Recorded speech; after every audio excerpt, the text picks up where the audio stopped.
इच्छकार सुखराय सुख तपसरेन्द्रावाह सुख सज्जन जातकरा निर्वचोजी स्वामी साताचेजी भाग पाणेनो लाभ देजोजी छामी खमास गुणवल्यम ज्ञान जहनि श्री अनुसंधामी छा कारण संदेशः भगवान अगुठ्यमे वेंकटरायम खाम्यो इच्छा खामे मिदायम जल किंची अपत्यम परपत्यम पत्ते पाणे विणे वजे आलव सर्वजास बस बस मंदर बस बस बस ज विणे पर सुमन दो जन हम न जान शिक्षा लकड़ छामी वासनो ने ज्ञान जहनि श्री है अनुसंधामी इच्छा कारण संदेश भगवान संदेश संदेश ये छवि छामी वासनो ने ज्ञान जहनि श्री अनुसंधामी छा कारण संदेश भगवान देशो ले ये छवि वासनो ने ज्ञान जहनि श्री अनुसंधामी इच्छा भगवान से करे वाला कराओ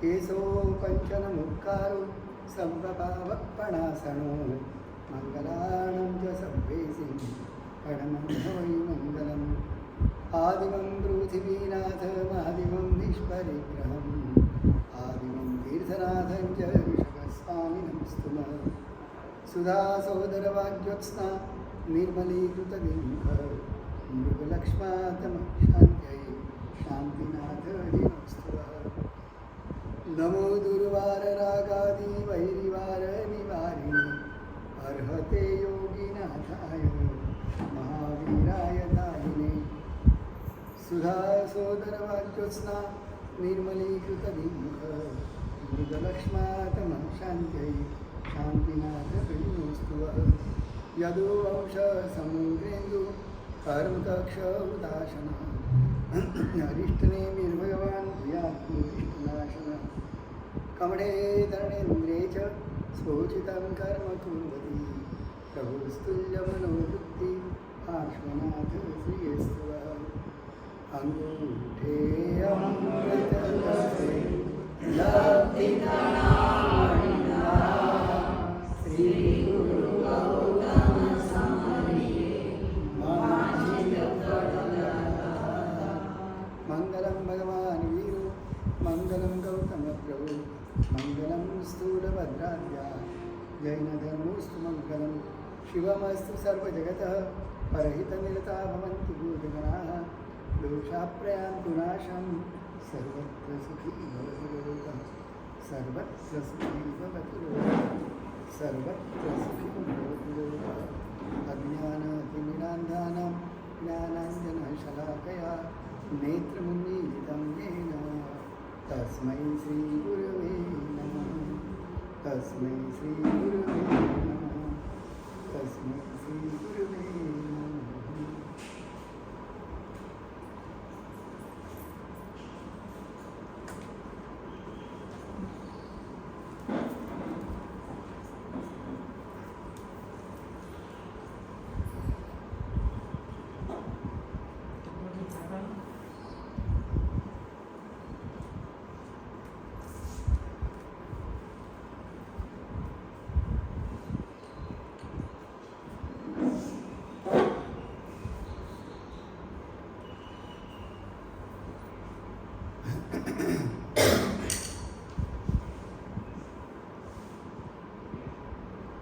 अरिहंत परमात्मा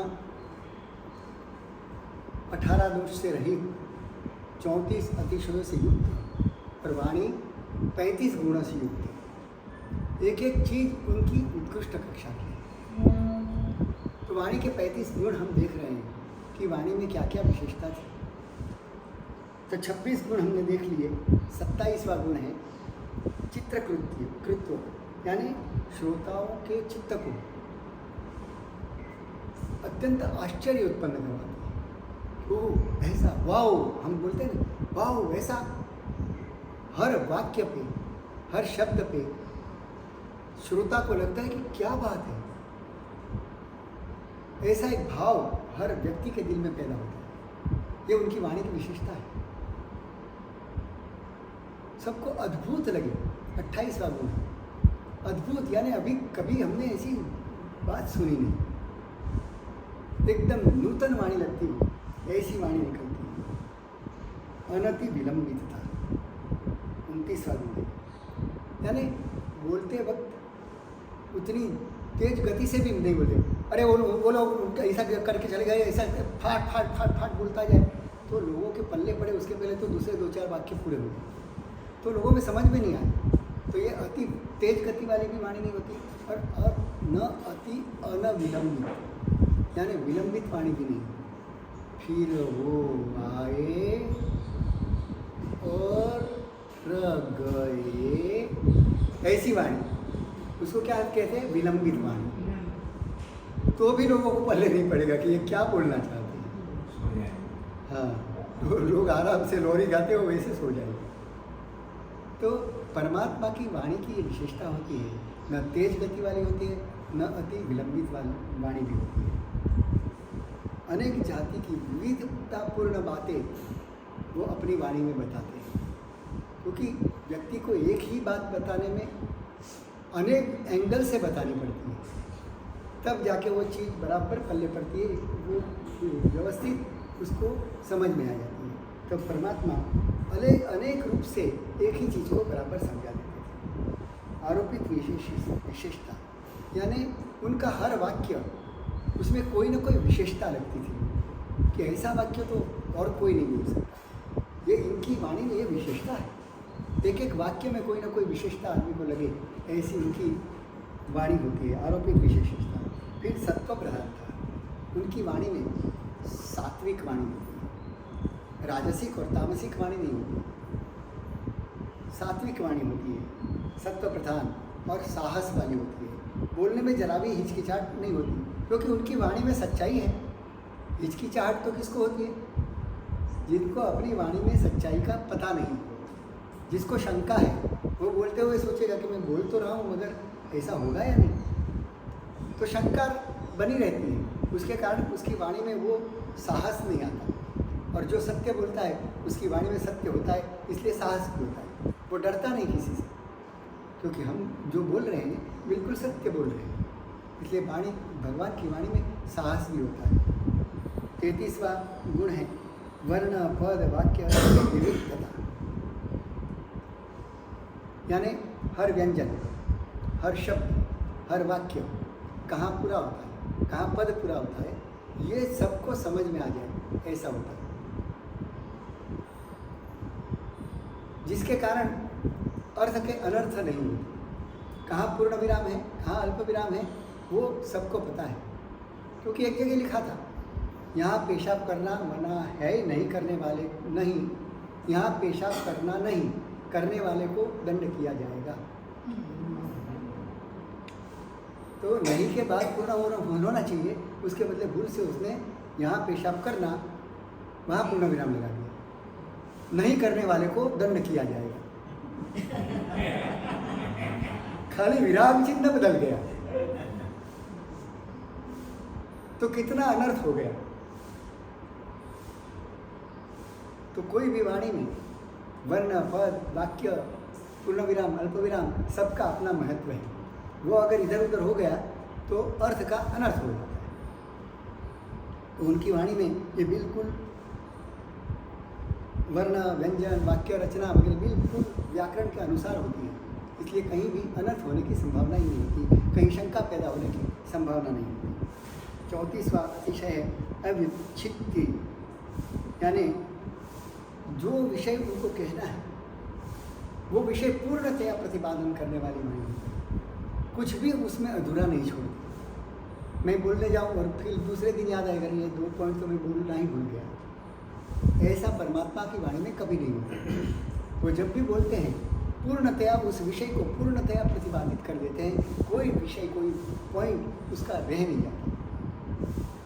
और अंतिम है अनायास, सहज उत्पन्न हो, कोई रटा रटाया नहीं, कोई प्री प्लानिंग नहीं, बोलने के लिए बिल्कुल सहज भाव से उनके हृदय से जो वाणी उद्गार निकलते हैं वो सहज भाव से निकलते हैं, कोई कृत्रिमता नहीं, नेचुरल वाणी, ऐसी वाणी इस तरह से 35 गुण परमात्मा की वाणी में।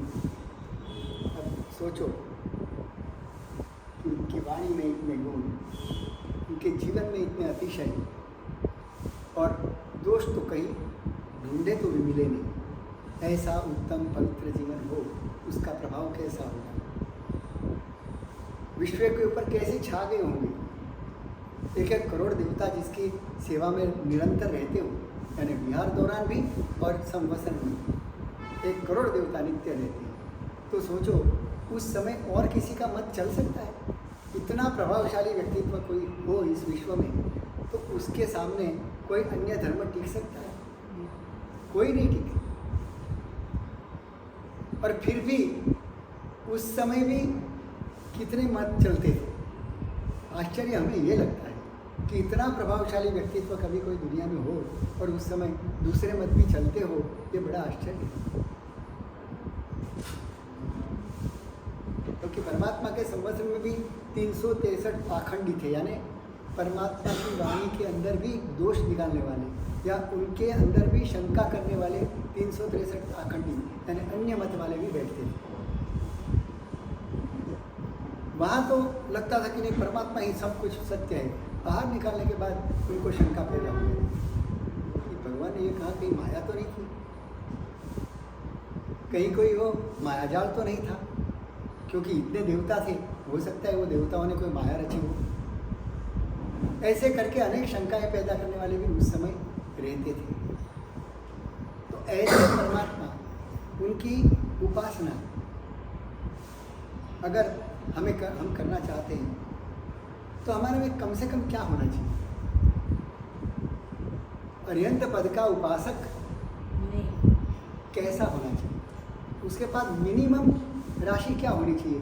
कोई भी बिजनेस करना हो तो कुछ तो इन्वेस्ट करना पड़ता है, तो मिनिमम कितना करना पड़ेगा? हम पूछते हैं ना कि ये बिजनेस करना है, कितना लगाना पड़ेगा, कितनी राशि वहाँ जोड़नी पड़ेगी और कितनी आय होगी। इतना जोड़ने के बाद हर महीने हर दिन उसमें से आय कितनी होगी, ये हिसाब पहले देखा जाता है। वैसे ऐसे उत्कृष्ट तत्व की उपासना करने के लिए हमें क्या इन्वेस्ट करना पड़ेगा? हमारे पास क्या होना चाहिए कि जिससे हम ऐसे तत्व की उपासना करें तो उसका फल मिले?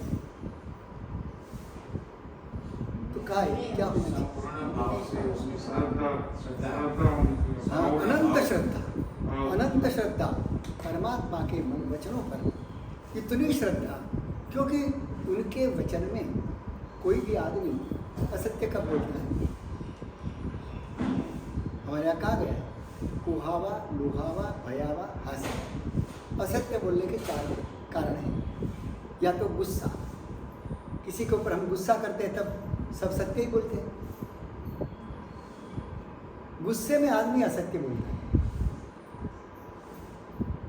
ये कुहावा।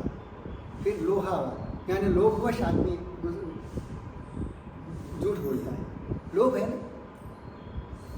तुम्हारी दुकान पे कोई ग्राहक आए और पूछे कि ये साड़ी तुम्हारे घर में कितने में पड़ती है, तो आप सच बताओ।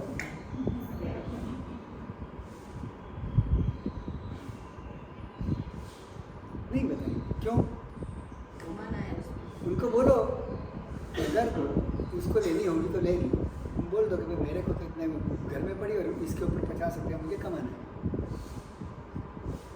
तुमको पूछाए तो लो, नहीं तो रहने दो। ऐसा कर सकते हो, क्योंकि आसपास में 50 दुकानें हैं तुम्हारी होड़ करने वाली, तो वो सब गलत बोल करके सारे ग्राहक खींच के ले जाएंगे। और तुम सत्य के अगर पूछ पकड़ के रहोगे तो कोई ग्राहक तुम्हारे पास आएगा ही नहीं।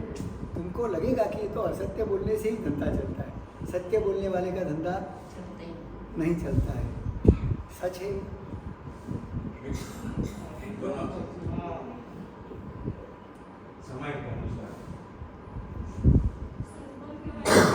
विश्वास ही नहीं ना हमारा, हमारे उस कर्म सिद्धांतों पे भी हमें विश्वास नहीं, परमात्मा की वाणी पे भी विश्वास नहीं। चलो मुझे बताओ, धन कैसे मिलता है? नीति से या अनीति से? ज़्यादा धन प्राप्त करना हो तो कैसे मिलता है? अनीति से। नीति से मिलता है। तो आप हमेशा नीति करते हो। क्योंकि आपको विश्वास है कि नीति से ही धन मिलता है। बोलते तो यहाँ हो कि नीति से मिलता है, मगर करते क्या हो? अनीति ही करते हो, तो फिर बोलना गलत है तुम्हारा। ये तो निश्चित बात है, क्योंकि मान्यता भी यही है कि भाई कल ये आया, 2-4 कोठे कबाड़े किए और वो तो गाड़ी वाला हो गया, पर मैं यहाँ कई सालों से काम करता हूँ, मुझे तो कुछ मिला ही नहीं। 5-50 लोगों को देखता है आसपास, उनको कमाते हुए देखता है। कल आए थे, उनके पास 2 लोटा के और कुछ नहीं था, पर आज देखो बड़े बंगले के मालिक हो गए। हमारे में यहाँ जो बैठे हैं उसमें मुझे बताओ कौन ये मानता है कि नीति से ही पैसा मिलता है?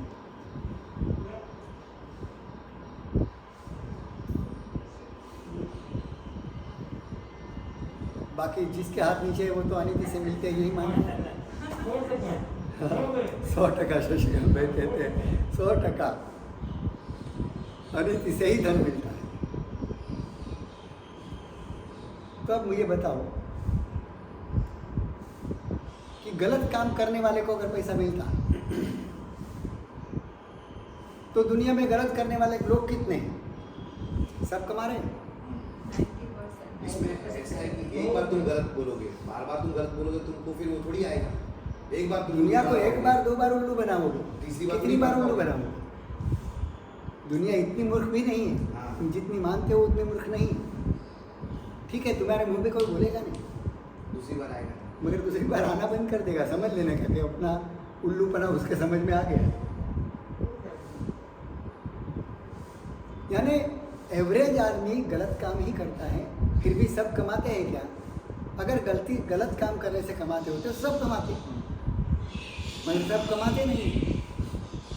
और अगर नीति से ही कमाते, ऐसा मान लेते हैं कि अगर नीति से कमाते तो नीति करने वाले भी दुनिया में हैं, वो भी दुखी है। वो भी कहते हैं महाराज इतना अच्छा करते हैं, कभी हम किसी को कुछ गलत नहीं बताते हैं, सीधा काम करते हैं, पर फिर भी न मालूम क्या है, पैसा ही नहीं मिलता, आता है तो टिकता नहीं। ऐसी शिकायत नीति वालों को भी। और गलत काम करने से इतने लोग कमा के गए और कितने लोग कमा रहे हैं ये तुम देख रहे हो, इसलिए तुम्हारी ये मान्यता बन गई है कि गलत काम करने से जल्दी पैसा मिल जाता है। मगर तुम्हारे आसपास के 5-50 लोगों को देख करके तुमने ये समीकरण बना दिया है, ये सिद्धांत बना लिया है कि गलत काम करने से ही पैसा मिलता है। मगर वो सत्य नहीं है, क्योंकि तुम्हारे सामने वो 50 लोग ही हैं, मगर जेल के सलाखों के पीछे जो आज सड़ रहे हैं उसकी कोई सुनने वाला नहीं है। वो भी क्या करते थे? सच्चा काम करते थे, गलत करते थे, वो सलाखों के पीछे चले गए। उनको तो रुपया भी मिला नहीं, ऊपर से उनका जो था वो भी चला गया और जीवन भी बर्बाद हो गया। अगर गलत काम करने से पैसा मिलता तो इन लोगों की स्थिति ऐसी क्यों होती? और नीति वाले भी, यानी पैसा न नीति से मिलता है न अनीति से मिलता है, पैसा पुण्य से ही मिलता है। बिना पुण्य से पैसा नहीं मिल सकता, चाहे कितनी भी तुम्हारी होशियारी हो, होशियारी से पैसा नहीं मिलता है। साव बिल्कुल अनपढ़ आदमी बड़ा उद्योगपति होता है तो बड़े पढ़े लिखे उनके हाथ नीचे काम करते हैं, उसको तो सही भी नहीं आती तो वो अंगूठा लगाता है। मगर मालिक होता है, बड़े पढ़े लिखे भी उनके अंडर में काम करते हैं, वो पुण्यवान है, उसको पढ़ने को जाने की जरूरत नहीं पड़ी। उसका पुण्य ही था कि उल्टा काम करे तो भी सीधा पड़े। तो पुण्य से सब कुछ सीधा होता है, पुण्य के बिना कुछ कमा नहीं सकते। मगर हमारी मान्यता बन गई कि गलत काम करने से ही पैसा मिलता है, कभी नहीं मिलता। तुम्हारा पुण्य होगा तो गलत काम में भी पैसा कमा लोगे, पुण्य होगा तो नीति के द्वार पर भी पैसा मिलेगा। मगर पुण्य नहीं होगा तो न नीति से मिलेगा न गलत काम से मिलेगा। बड़े बड़े होशियार पड़े हैं, कुछ नहीं मिलते। और बिल्कुल अनपढ़ लोग मैं बताऊं, 50 उदाहरण में बता सकता हूं कि बिल्कुल पढ़ा लिखा नहीं है, अंगूठा ही लगाता है और फिर भी आज अरबोपति है। वो नीति से काम करता होगा। नहीं, नीति अनीति कुछ देखता ही नहीं है। पुण्य है, जो काम करता है उल्टा करता है तो भी उसको तो पैसा मिलता ही है, उसको कोई पकड़ नहीं पाता, या पकड़ भी ले तो पैसा देके छूट जाता है। मगर पुण्य नहीं होता तो पैसा भी कुछ नहीं कर सकता। आज अपने आशाराम बाबू के पास पैसा कम था, आज जेल में पैसा देके छूट सकते हैं कि नहीं? उतना पैसा है कि नहीं? जेल से छूटने के लिए जितना चाहिए उतना पैसा वो बढ़ा सकते हैं कि नहीं? बढ़ा सकते हैं, उससे भी ज़्यादा बढ़ा सकते हैं। उनके भक्त लोग हजारों लाखों की संख्या में हैं, वो चाहे तो 1-1 रुपया देना तो भी उसका काम होगा। मगर पैसे से भी काम नहीं बनेगा, क्योंकि बड़ा पाप का उदय आया है। तो अब जेल में से छूटना, सारी संपत्ति सारी वहाँ न्योछावर कर दे तो भी वो छूट नहीं पाएगी, क्योंकि किस्मत नहीं, पुण्य का ही सारा खेल है। पर हमें वो विश्वास नहीं कि पुण्य से ही मिलता है। हमें लगता है कि हमारे कोई उल्टे सुल्टे धंधों से मिलता है, कभी नहीं मिलता। उल्टे सुल्टे धंधा करने वाले हजारों हैं, मगर 2-5 ही सफल होते हैं, सभी सफल नहीं होते। सफलता के लिए नींव में पहले पुण्य चाहिए, बिना पुण्य से कुछ नहीं होता। ये बात दिल के अंदर बिल्कुल लिख के रखो कि कभी कोई गलत काम सफल नहीं होता, कभी कोई नीति वाला भी सफल नहीं होता। सफलता पुण्य से ही मिलती है, आय होती है तो पुण्य से ही मिलती है। एक राजा था, राजा के पास सब कुछ था, प्रजा का बड़ा प्रिय था, मंत्री थे, सेनापति थे। मंत्री को बड़ी चिंता होती थी कि राजा इतना परोपकारी, इतना प्रजावत्सल, इतना उदार, प्रजा को पुत्र की तरह पालन करने वाला, मगर उसके घर में पुत्र नहीं था। मंत्री को बड़ी चिंता होती थी कि ऐसे राजा की परंपरा खत्म हो जाएगी। राजा को एक दिन जाकर के बोला कि महाराज, आपके घर पुत्र नहीं, मैं बड़ा व्यथित हूँ, आप कहो तो पुत्र कामेष्टि यज्ञ का आयोजन करूँ। उस यज्ञ का प्रभाव है कि आपको संतान मिले, ऐसा एक अनुष्ठान मैं करना चाहता हूँ आपके पुत्र के लिए, आपके यहाँ पुत्र हो, इस भावना से। तो राजा ने कहा कि ठीक है, कर ले। और मंत्री ने बड़ा आयोजन किया, यज्ञ संपादन किया, और यज्ञ के अंत में विधाता उपस्थित हुई। विधाता ने कहा कि बोल मंत्री, क्या चाहता है? तो बस एक ही इच्छा है, हमारे राजा के घर संतान हो। तो विधाता ने मुंह बिगाड़ा, उसने कहा कि मंत्रीश्वर कोई और मांग ले। तो कि माँ, तू खुद देने वाली है, तू खुद आई है, और इसके अलावा मुझे कुछ चाहिए नहीं। कि मंत्री, मैं बार बार कहती हूँ तू दूसरा कुछ मांग ले, कि और कुछ मुझे नहीं चाहिए। अगर देना हो तो माँ राजा को पुत्र दे दे, नहीं देना हो तो कोई बात नहीं, तेरा वचन फोक, कि देवी वचन कभी फोक नहीं जाता। मैंने वचन दिया है, तू मांगेगा दे दूंगा, दूंगी, मगर तू दूसरा कुछ मांग ले, क्योंकि राजा की किस्मत में पुत्र है नहीं, और फिर भी तू पुत्र मांग रहा है तो मुझे देना ही पड़ेगा। तो मंत्री ने कहा देना पड़े तो दे दे, मुझे तो उसके अलावा कुछ नहीं चाहिए। और विधाता ने पुत्र देने का वरदान दे दिया। राजा के घर पुत्र का जन्म हुआ। 6ठे दिन लेख लिखने, ऐसा एक परंपरा चलती है कि उसका लेख, उसका भविष्य लिखने विधाता आती है। तो 6ठे दिन उस बच्चे का लेख लिखने के लिए विधाता आई। तो मंत्री वहीं खड़े थे। विधाता लेख लिख करके जैसे ही जाने लगे तो मंत्री ने हाथ जोड़ के पूछा कि माँ, उसकी किस्मत में क्या लिखा है ये तो बता दो। तो कि राजा, मंत्री, मैंने कहा ही था कि राजा के किस्मत में पुत्र है नहीं, मगर उसकी किस्मत बुरी है, क्योंकि ये जब युवान हो जाएगा, राज्य संभालने लायक हो जाएगा, तभी दुश्मन राजा यहाँ बड़ा हमला करेगा, और राजा परिवार सारा दौड़ के बिखर जाएगा, कोई यहाँ बचेगा नहीं। अपनी जान बचा करके सब भागेंगे। ये लड़का भी, ये पुत्र हुआ है, वो भी जंगल में जाएगा, पूरे दिन मेहनत करेगा तो एक शिकार मिलेगा, उससे अलावा कुछ नहीं है, उसकी किस्मत फूटी हुई। मंत्री तो बड़ा नाराज कि क्या बात है।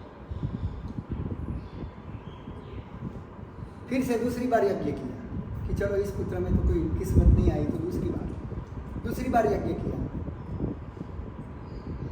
मंत्री ने फिर वही वरदान मांगा कि तथास्तु, मगर कन्या हूँ।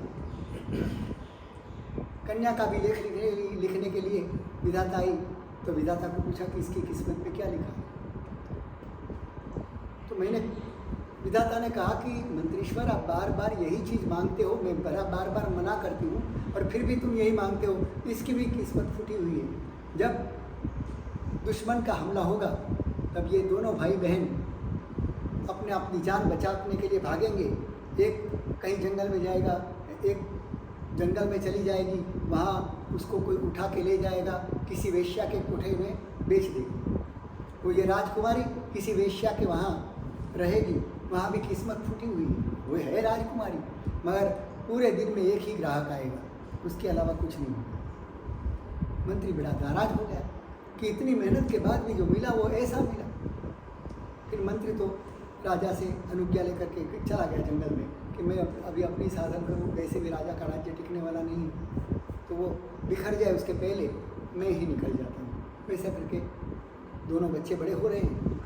दोनों बच्चे मंत्री को बाप की समान मानते हैं, क्योंकि दोनों बच्चों के सर्जन करता तो वही थे, उनके मांगने से ही आए हुए थे।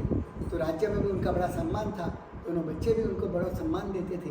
मगर मंत्री ने सोचा कि अब बहुत हो गया, अब मैं कुछ नहीं कर सकता राजा के लिए, राजा का बहुत लिया है, मैं बदले में मैं कुछ दे नहीं सकता।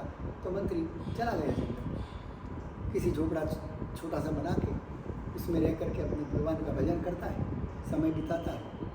और समय आया, राजा के ऊपर बड़ा दुश्मन हमला हुआ और उस हमले में पूरा परिवार भाग गया, अपना जान बचा करके भागा और जंगल में चला गया। वो लड़की कहीं की वेश्या के वहाँ बेची गई। बिल्कुल विधाता ने जैसे लिखा था वैसे ही घटना हुई।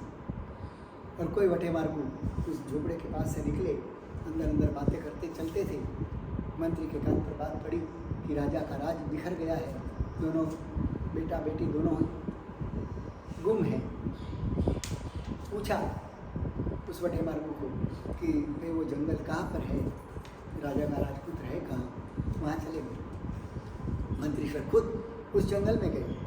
एक झोपड़े में वो राजकुमार अपना गुजारा कर रहा था और मंत्रीश्वर आए तो राजपुत्र ने बड़े सम्मान के साथ उनको बुलाया कि मंत्रीश्वर पधारो, मेरा झोपड़ा पावन किया। आज इस जंगल में वीराने में आप कहाँ? तो बस तुझे मिलने के लिए आया हूँ, बहुत समय से इच्छा थी। तो राजपुत्र कहता है कि मंत्रीश्वर आप आए तो हैं, मगर आपको देने के लिए मेरे पास चाय भी नहीं है, क्या करूं? आप ऐसा करो, झोपड़े में बैठो, मैं जाके कोई शिकार ढूंढता हूँ, एक आध शिकार मिल जाए तो हम दोनों खाना पका के खा लेंगे। तो मंत्री ने कहा कि तू ऐसा कर, मैं भी साथ में आता हूँ। और मंत्री उनके साथ चल शिकार करने के लिए। राजपुत्र ने बहुत मना किया कि मंत्रीश्वर आपकी उम्र है, जंगल में पशुओं का शिकार करने के लिए बहुत दौड़ना पड़ता है, बड़ी मुश्किल से एक शिकार लाता हूँ, कितना दिन भर भटकता हूँ, दौड़ता हूँ, पसीना बहाता हूँ, तब जाके एक छोटा सा शिकार मिल जाता है। क्योंकि एक शिकार मिलने का ही लिखा था, उससे ज़्यादा मिलना संभव नहीं था। मंत्रीश्वर ने कहा कि कोई बात नहीं, तू दौड़ेगा तो मैं भी दौड़ूंगा। मंत्री साथ में ही जाता है और कितना दौड़ने के बाद लगे कि अब एक खरगोश आ गया है, तीर मारने के लिए जैसे ही राजपुत्र वो तैयारी करता था, मंत्री उसको रोक देते, जाने दो यार, इतने छोटे यार शिकार क्या करें, छोड़ दे। मगर मंत्री को बाप के समान मानता था, तो उसने कहा ठीक है मंत्रीश्वर, छोड़ देता हूँ। ऐसे दिन में 3-4 बार मौके आए, मगर मंत्री ने एक शिकार करने नहीं दिया, रोक दिया। फिर वो राजपुत्र कहता है कि मंत्रीश्वर आप उठते हो, आज पूरा दिन भूखा रहना पड़ेगा, 4-4 मौके गवा दिए, बड़ी मुश्किल से आए थे, मगर आपने कहा तो मैंने छोड़ दिया। अब शाम ढलने आई, पूरा दिन भटके हैं, भूख भी बड़ी लगी है, प्यास भी लगी है, मगर अभी कुछ अपने हाथ में नहीं आया। तो कोई बात नहीं मिला तो एक दिन नहीं खाएंगे और क्या होगा। और उतरे में शाम का समय, नदी के किनारे हाथियों का एक बड़ा झुंड आया और पानी पीने के लिए आया। और मंत्री ने कहा कर चलाओ तीर, चलाओ तीर, कर ले शिकार। और एक ही तीर में एक हाथी का शिकार हो गया। और वो हाथी की क्या कीमत होगी? जीवंत हाथी से भी मुर्दे हाथी की कीमत सवाई होती है। और उस दिन उसको इतना मिला, कई महीनों तक करना नहीं पड़े शिकार। इतना धन एक हाथी को बेचने से, हाथी के अंगों को बेचने से उनको मिल गया, इतना पैसा कमाया। फिर मंत्री दूसरे दिन जाने लगा। राजपुत्र ने कहा कि मंत्रीश्वर आपने तो मुझे निहाल कर दिया, अब आप जो कहो वो मैं करूँगा, मैं क्या करूँ मुझे बताओ। तब मंत्री ने कहा कि जब तक हाथी नहीं मिले शिकार नहीं करूँगा, कर ले नियम। जब तक हाथी नहीं मिलेगा शिकार नहीं करूँगा, नियम कर। राजपुत्र ने तो देखा, पहले दिन मंत्री का सुना, हाथी मिल गया तो उसने कहा ठीक है मंत्रीश्वर, तहत की आप जो बोलते हो मैं प्रतिज्ञा करता हूँ कि जब तक हाथी नहीं मिलेगा शिकार नहीं करूँगा। मंत्री तो निकल गया वहाँ से। वही राजपुत्री जहाँ वेश्या के वहाँ बेची हुई थी वहाँ पहुँच गई। राजपुत्री को मिले कि बेटी कैसा चल रहा है, बड़ी स्ट्रगल है, बड़ा संघर्षमय जीवन जीती हूँ, बड़ी मुश्किल से एक ग्राहक आता है, मेरी कोई कीमत नहीं है। तो मंत्री ने कहा कि बेटी एक काम कर, जब तक तुझे 1.25 लाख सोना मोहर देने वाला ग्राहक न मिले तब तक ग्राहक को स्वीकार मत कर, प्रतिज्ञा कर। राजपुत्री ने प्रतिज्ञा कर कि जब तक 1.25 लाख सोना मोहर देने वाला ग्राहक नहीं मिले तब तक मैं किसी के हवाले नहीं हूँ। कर लिया नहीं। मंत्री तो उसको नियम देके भी अपने झोपड़े में चला गया। दूसरे दिन से वो राजपुत्र हाथी की खोज में निकलता है, दिन भर खोजता है, मगर कहीं ना कहीं हाथी तो मिलना ही, क्योंकि एक शिकार तो किस्मत में था ही।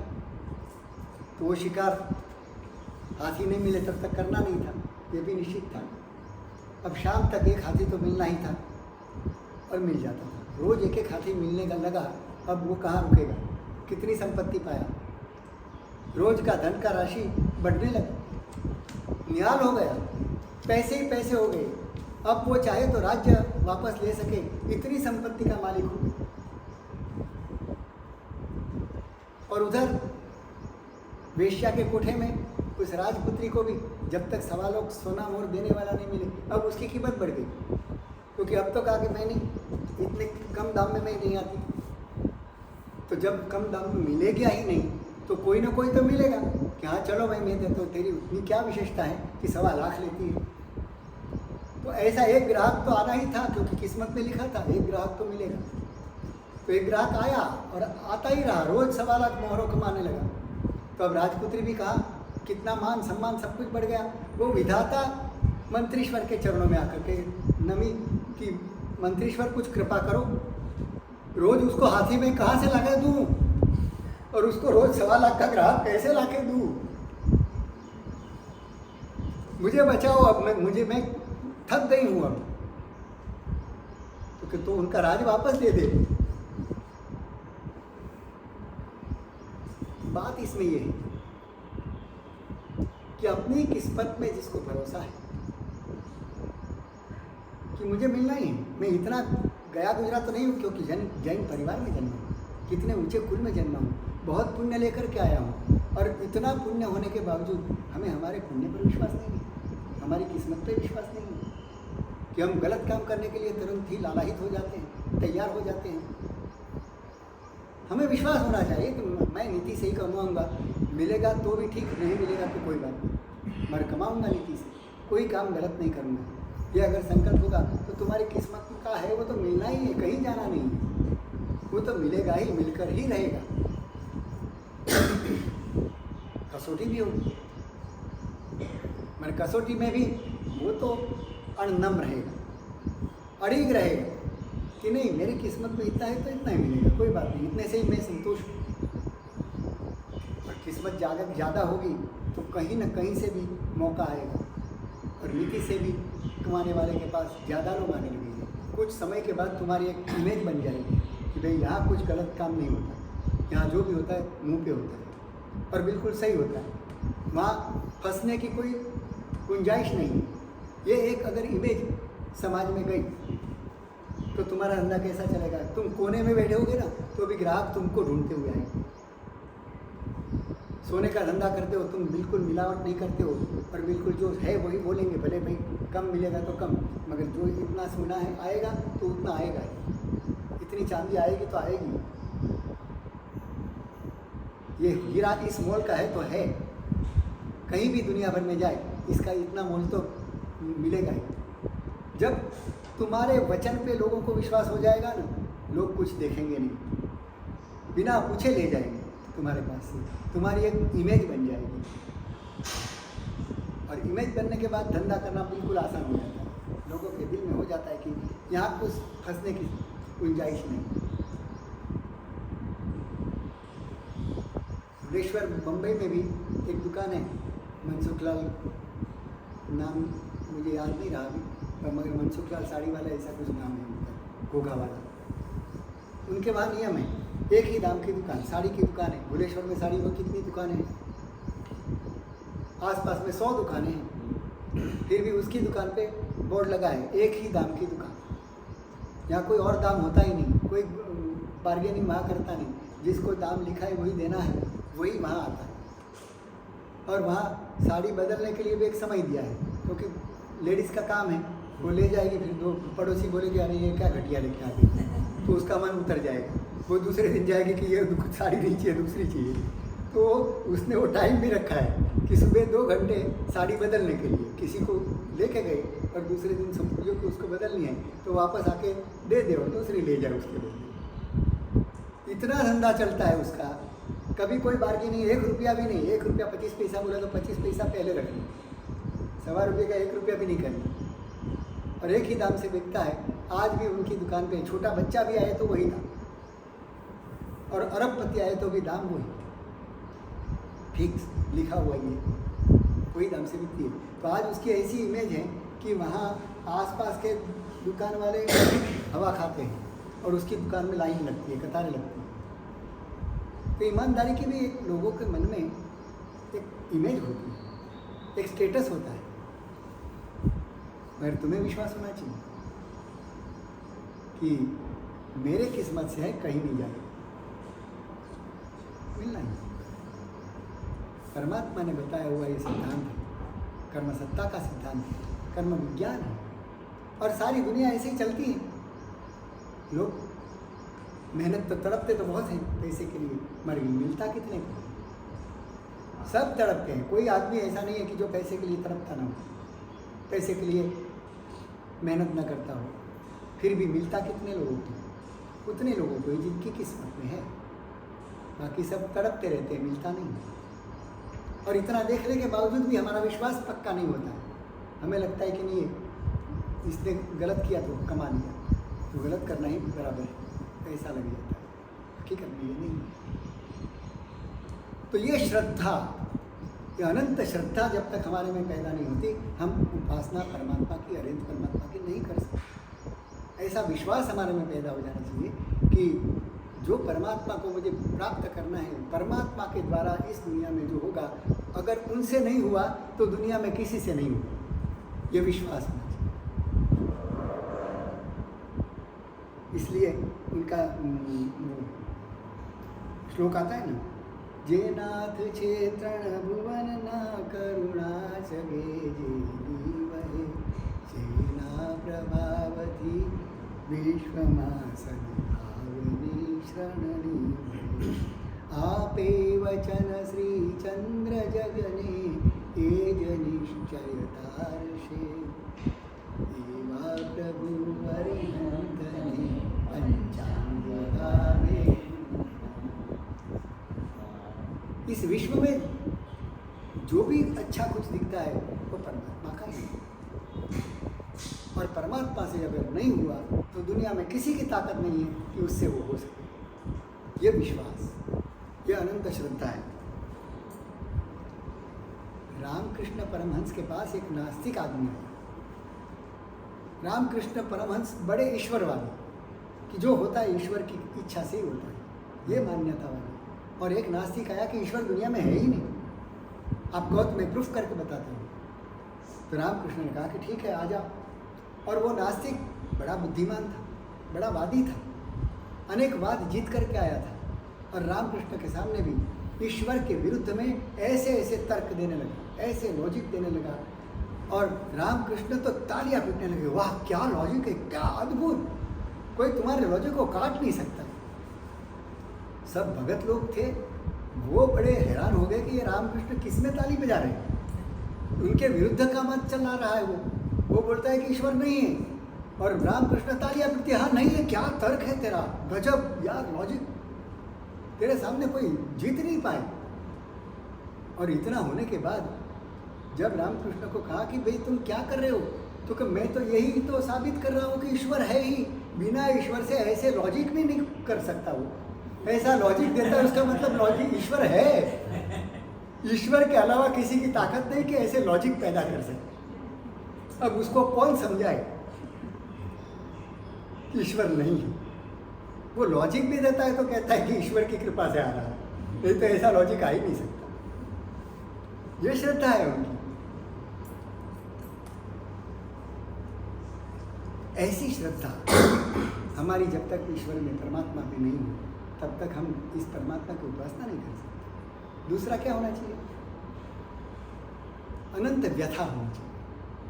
परमात्मा नहीं मिल रहे हैं, बार बार स्मरण करने के बाद भी अगर परमात्मा नहीं मिल रहे हैं तो उसकी व्यथा भी कितनी होनी चाहिए, अनंत व्यथा। जैसे भयंकर डेजर्ट में आप जा रहे हो, चारों ओर रण विस्तार है, कहीं पानी का बूंद नहीं मिलती पानी की, ऐसे जगह पे भयंकर प्यास लगी हो, और उस प्यास के समय उससे यानी इतना गला सूख रहा हो, एक तरफ धूप चारों ओर कहीं कोई पानी का निशान नहीं है, और ऐसे समय में पानी की न मिलने की जितनी व्यथा होती है उससे भी अनंत गुण व्यथा परमात्मा नहीं मिलने की होती है कि चलेगा नहीं मिलेगा तो कोई बात नहीं। हमारा मन क्या कहता है, ऐसी व्यथा हमारे में है, ये परमात्मा के लिए मैं निकल चुका हूँ, साधु वेश लिया है, अभी नहीं मिल रहे हैं, उसकी व्यथा कितनी हो। मीरा को गिरधर गोपाल नहीं मिलते थे तो व्यथा थी, शहर के रास्तों पर नाचती हुई निकलती थी, मेरे तो गिरधर गोपाल। एक राज घराने की बहू होते हुए भी मेड़ता के रास्ते ऊपर वो निकलती थी, गाते गाते भान भूल जाती थी। परमात्मा के विरह में और सब चीज़ों का भान भी भूल जाना, उसका विरह सताना, ये कितनी बड़ी बात है। ऐसा विरह जब तक हमें नहीं लगता तब तक परमात्मा नहीं मिलता। एक बच्चा मेले में जा रहा था, माँ की उंगली पकड़ के चल रहा था, और जितनी दुकानें देखता था माँ को कहता था, माँ ये मुझे चाहिए, माँ ये मुझे चाहिए, खिलौना चाहिए, खाना चाहिए, मिठाई चाहिए, फरसान चाहिए। हर दुकान में कुछ ना कुछ मांग करता था, और माँ उसको समझाती थी, बेटा तू पहले देख ले, बाद में तुझे जो चाहिए दे दूँगी। मगर एक चीज़ देती नहीं थी, खाली हाँ हाँ करती थी, हाँ मैं तुझे दे दूँगी, चल तुझे अगली दुकान दिखाती हूँ, अगली दुकान दिखाती हूँ। एक के बाद एक दुकान दिखाती जाती थी, मगर एक चीज़ वो खरीदती नहीं थी। अचानक माँ की उंगली कब छूट गई पता नहीं लगा, और बेटा बिखर गया, रोने लगा। थोड़ी देर के बाद देखा कि माँ की उंगली नहीं, माँ नहीं है, एकदम व्याकुल हो गया, रोने लगा, इधर उधर देखने लगा। पीछे एक आदमी चल रहा था, उसने देखा कि ये माँ भी कैसी है, बेटे को एक चीज़ खरीद के देती नहीं है, बेटा बार बार मांग करता है और ये देती नहीं है। और अब कब कहाँ चली गई पता नहीं, बेटे को रोते हुए देख करके उसने उठा लिया, बोल बेटे तुझे क्या चाहिए, ये दुकान से ये दो, नहीं माँ कहा है। अब वो क्या करेगा, अब वो उसको मिठाई नहीं चाहिए, अब उसको खिलौना नहीं चाहिए, अब कौन चाहिए।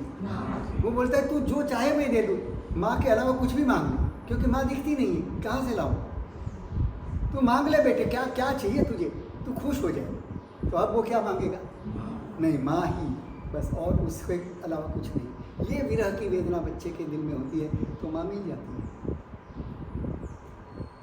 जब तक नहीं मिलेगा अब दुनिया की कोई चीज़ नहीं चाहिए, बस मुझे माँ ही चाहिए। ऐसा परमात्मा के लिए हमारे मन में आ जाए कि परमात्मा तेरे बिना कुछ नहीं चाहिए। ये अनंत व्यथा है, उनके विरह की व्यथा जब पैदा होती है तब हमें वो मिले बिना रहता नहीं। ऐसे व्यथित व्यक्ति को ही, क्योंकि द्रौपदी ने भी कृष्ण को जब तक याद नहीं किया कृष्ण ने कुछ नहीं किया। द्रौपदी ने मैं सोचा था कि मैं मेरे बलबूते जितना हो मैं अपने आप को संभाल लूँ, उतने अपना पल्लू पकड़ के भी रखा, मगर दुशासन ने खींचने का झटका ऐसा लगा कि हाथ से पल्लू भी छूट गया। फिर दांत में पकड़ा तो दांत में से भी छूट गया।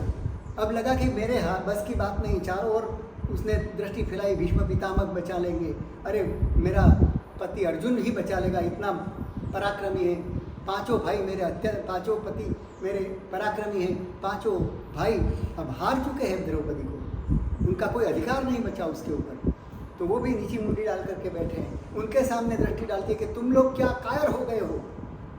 बड़ी सभा में द्रौपदी उनको भी कायरता का विरुद्ध लगाती है, तो भी वो कुछ नहीं कर पाई।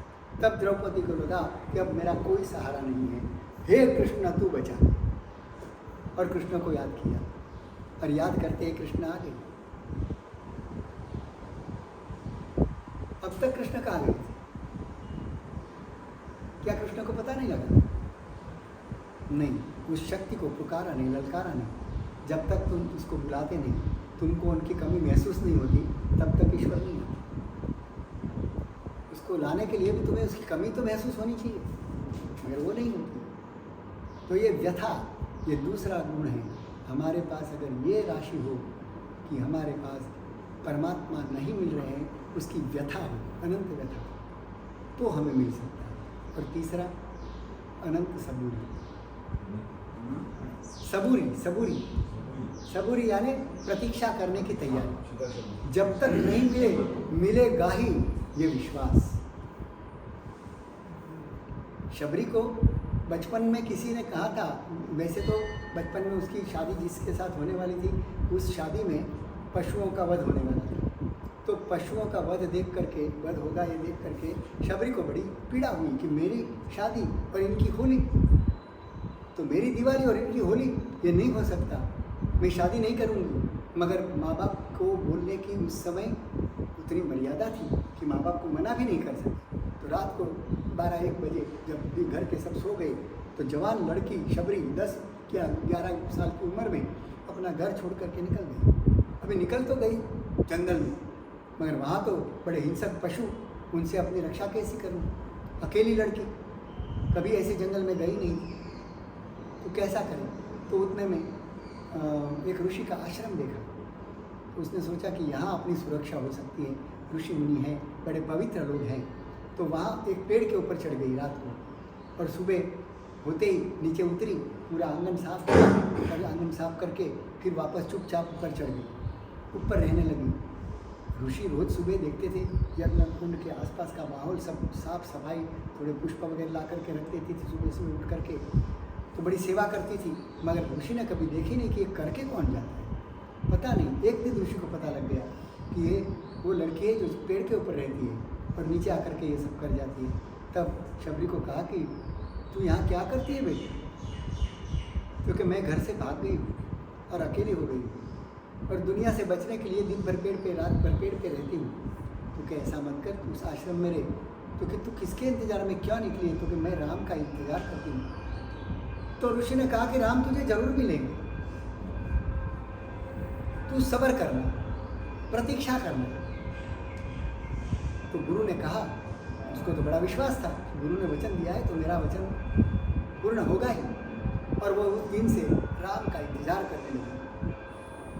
इतने सालों तक किया इंतजार, और एक दिन राम खुद आए। राम आए, और राम आए तो शबरी के आनंद का कोई सीमा नहीं, इतना आनंद, इतना प्रमोद हो गया, नाचने लगी समझो। और फिर किसी ने शबरी को पूछा कि शबरी तू आज इतनी मज़े में क्यों है? तो शबरी ने क्या कहा कि मेरे राम आए उसकी खुशी तो है ही, मगर मेरे गुरु ने दिया हुआ वचन आज फला हुआ है, मेरे गुरु का वचन सफल हुआ है, इसलिए मुझे अनेक गुण आनंद है। तो ये सबूरी, ये विश्वास के साथ प्रतीक्षा करने की तैयारी, वो भी होनी चाहिए, तब जाके परमात्मा मिलते हैं। तो आज हम अरिहंत परमात्मा की इस उपासना का समापन करते हैं। ऐसे परमात्मा की उपासना का आज कितना 13वां दिन है? 13वां दिन हो गया। हाँ, 13वां दिन, 13 दिन अपना अरिहंत पद चला। ये तो मैंने फिर भी कई संक्षेप में बता दिया, अगर लंबा करो तो पूरा चतुर्मास एकला हरिहंत पद का ही वर्णन करने में चला जाए। तो कल से हम दूसरा विषय शुरू करेंगे। कर लो।